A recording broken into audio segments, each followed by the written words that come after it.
12 juin représente l'engagement mondial contre le travail des enfants. En Côte d'Ivoire, une étude réalisée en 2014 estimait à plus de 31% le taux d'enfants travailleurs, dont la moitié dans le secteur agricole.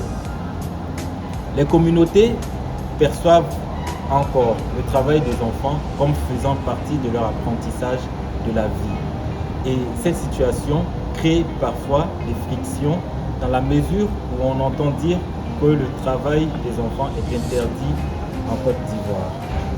Save the Children s'est engagé dans le combat contre le travail des enfants.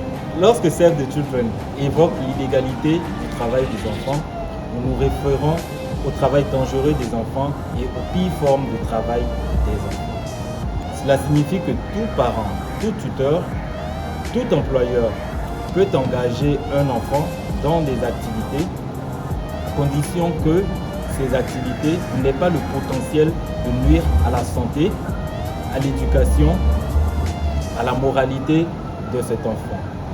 Je vais vous donner un exemple.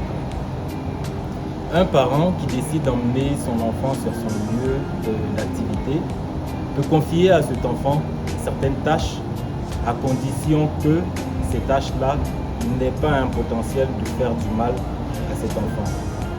Concrètement, une femme qui a son commerce et qui engage une jeune fille, cette jeune fille peut faire la vaisselle, peut réaliser donc un certain nombre d'activités, mais lorsque ces activités s'inscrivent dans la durée et qu'elles se terminent après des heures tardives dans la nuit, le potentiel de nuire à cet enfant existe.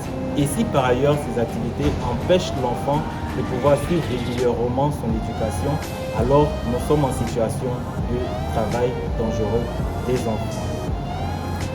Pour conclure, nous devons retenir que les enfants peuvent être engagés dans des activités, mais nous devons nous assurer que ces activités se font dans des conditions qui ne nuisent pas ou qui n'ont pas le potentiel de nuire à l'enfant. Je vous remercie.